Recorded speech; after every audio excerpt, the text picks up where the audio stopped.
Oh guys, kumusta na kayo? Gagawa tayo ngayon ng panty. Ang pinanggalingan ng pattern na ito ay XL. Kaya, inastas ko siya guys, tapos inilapat ko siya sa ibang tela. O, ayan. Ngayon, eto, meron ako ditong 3 yards na spandex. Maganda po ang tela nito at ang halaga nito ay 50 pesos lang. Ayan, ipapakita ko sa inyo kung paano natin tabasin. Ito yung ating back. O yan.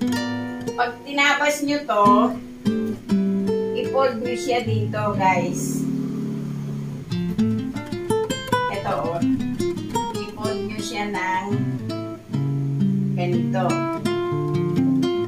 Pag gusto nyo ng high waist, mag-allowance kayo dito ng medyo malaki. Depende po dun sa tinastas nyo. Kung high waist yung tinastas nyo, hindi nyo na kailangan magdagdag dito.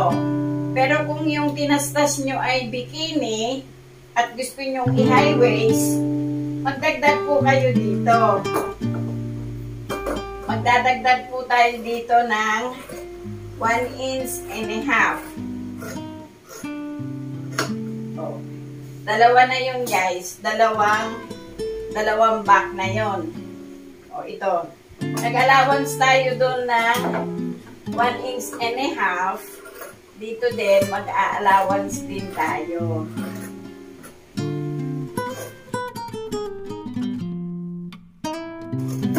O, dalawa na to guys. Dalawang back, dalawang front.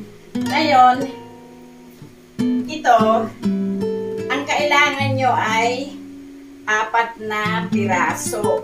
Bali, ang nakuha natin doon sa isang yarda ay 2 panty. Yung isa, ipapakita ko sa inyo mamaya kung paano nyo siya pipingan at hindi nyo na kailangan ng piping machine. O guys, tapos na natin tabasin. O, ito yung pattern natin. Pag may pattern kayong ganito, itatabi nyo na maayos. Yan, ito yung ating pampiping. Sa bawat kulay guys, 2 ang nakuha natin. Katapal natin sa crotch. Yan.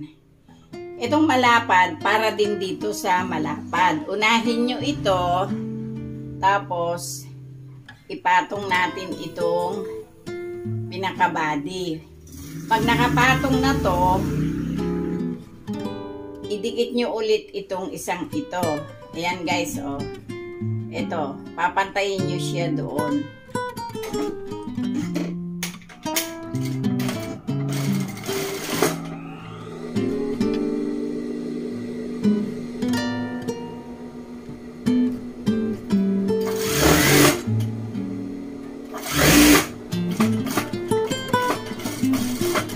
Oh, ayan.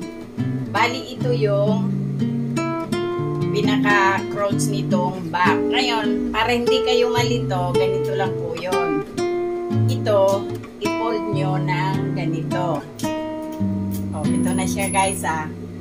Ilagay nyo naman ngayon itong front. Ito yung front natin. Ngayon, ito, idikit nyo muna ito doon sa isang piraso. O, naidikit na natin. Tapos, ito, tiklupin nyo ng mga pagano. Ito, kukunin nyo na ito. Itapal nyo siya dito sa kabila. O, ayun na guys. Ngayon, kung gusto nyo na matibay, tahian nyo ng doble. Ito na siya guys, oh. Kung wala kayong piping machine, ipapakita ko po sa inyo kung paano ninyo lagyan ito ng bias. I-double nyo po ito. Pag na-double nyo to, ipatong nyo ito sa ibabaw. Yan. Wala po kayong hihilahin sa dalawa. Kailangan naka-relax lang yung kamay nyo.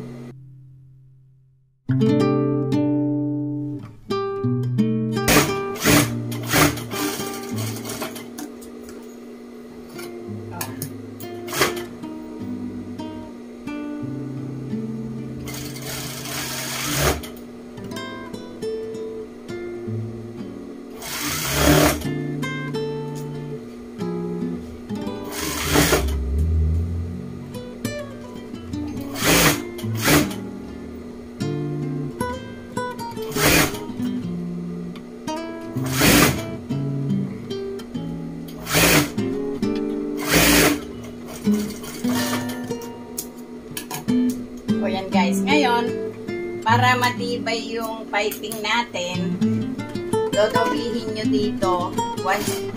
Lagyan nyo siya ng distansya na 1/8.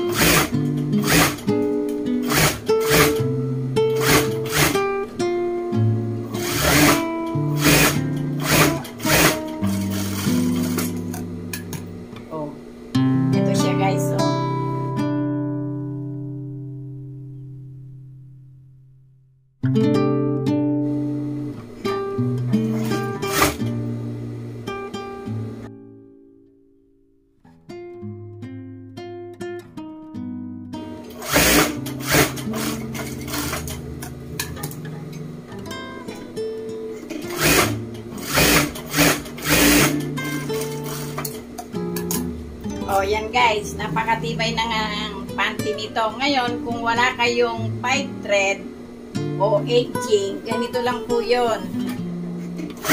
Tahiin nyo siya sa karayagan. Maliit lang.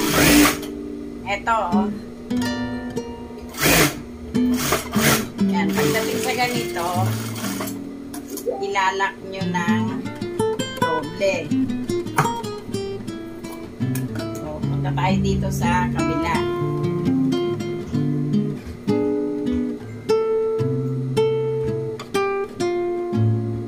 Itong kabila guys, ganun din. Maliit lang ang pakain nyo sa simula. Yan. Ito yung karayagan na dito kayo unang magtahi ng ganito.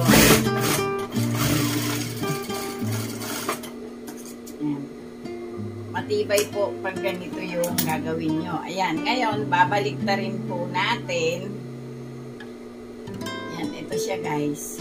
Yun yung tinahian nyo ng una. Ang tawag dito ay Valenciana. O, yan.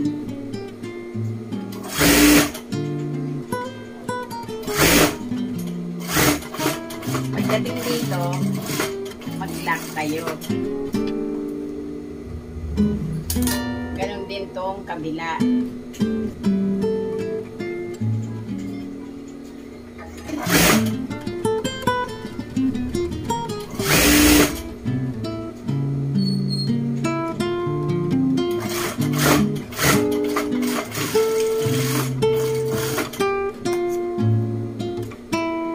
Oh, ito na guys.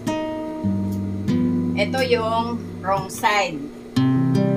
Valenciana natin. Kaya, ito na ngayon yung labas ng ating panty. Lalagyan natin siya ng garter. Tuturo ko sa inyo kung paano kayo mag-garter din nang wala ng edging.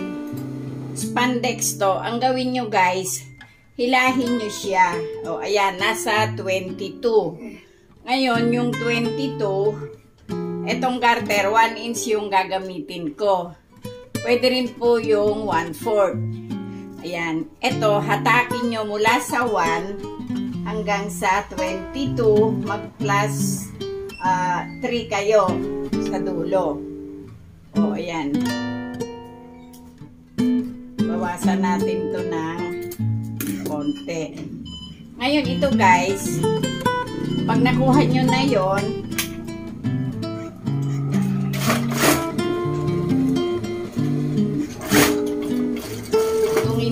dito. Ang gagawin nyo guys, ito, itupin nyo ng 1/4.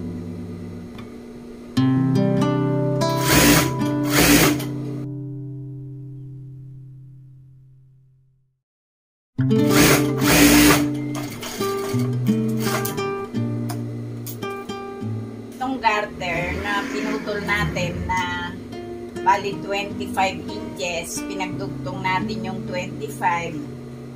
Dito, ikakapit nyo. Magtira kayo doon ng 1/4.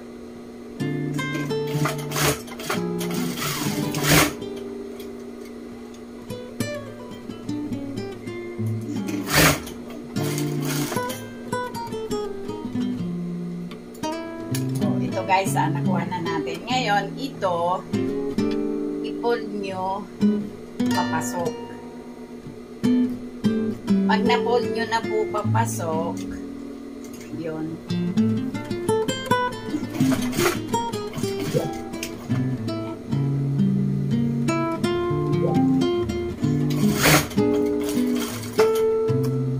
Ilak nyo muna siya dito sa kabila. Punta kayo dito sa kabila. Kabilang side. Lalak nyo din muna. Pagdating doon, tusok nyo yung karayom nyo. Hilahin nyo na po ito. Yan. Pag nahila nyo to guys, dito sa lugar na to, yan o, papasadahan nyo pero wag nyo sasakupin yung garter. Dahan-dahanin nyo lang po.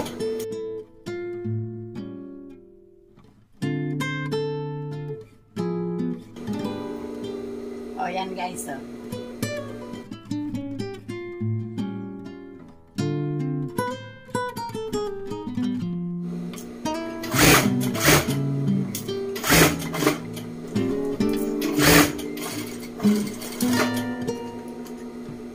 Ito na siya guys. Yan.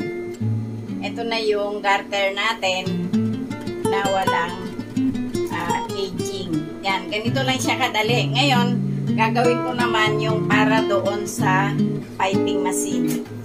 Ito naman yung sa piping machine. O yan. Ito may folder tayo dito. Yan. Ang bias na ginagamit ko ay 1 inch and 1/4. Yan, dito guys, sasalang lang natin siya ng ganito dito. Kung may ganito kayo, napakadali lang.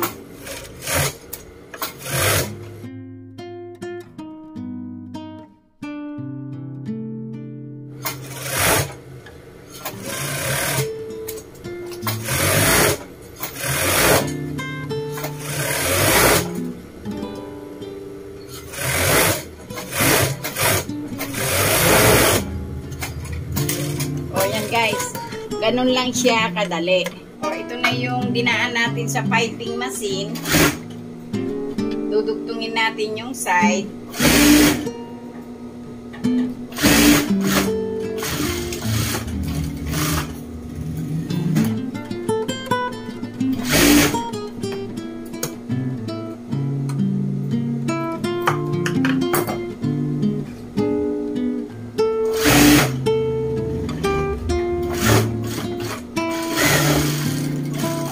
Kanina dito, bago natin lagyan ng garter, pinasadahan nyo sa ibabaw. Pinasadahan natin sa ibabaw. Ngayon dito, hindi. Yan. Idikit nyo lang siya doon. Yan. Kunin nyo yung gitna ng garter. Yan. Tapos, dito nyo naman ikapit sa kabila. Pag naikapit nyo dito, o yan guys, o, hilahin nyo itong garter. Pantayin nyo guys ng hila. O, ayan. Kailangan nakatusok yung karayom.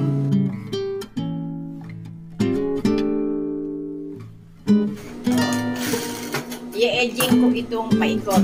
Edging na natin. Yun lang ang kaibahan ng may edging sa wala.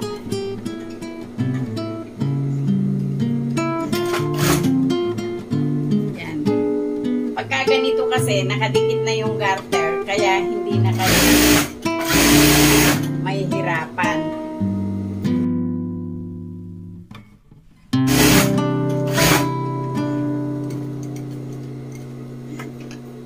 O, ito guys, tapos na ito.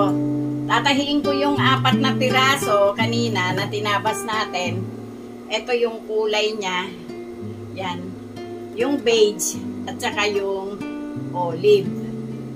O, ito na yung isang piraso natin guys. O. Pareho lang. Ang kaibahan lang nitong kinamay natin, syempre, hindi ganito kapantay yung tahi. Hindi katulad doon sa piping machine. Pero maganda rin naman siya guys. Oh guys, eto na yung tinahi kong 6 na pirasong panty at ang presyo ng pinanggalingan ay 50 pesos lang. Ayan, ang benta ko po nito ay 3 for 100. Kaya may tubo na tayo dito guys. Oh, ayan, kung nagustuhan nyo naman yung pinakita ko ngayon, huwag nyo pong kalimutan mag-subscribe, mag-like, paki-share na rin po para dun sa susunod na mga videos ko. Salamat!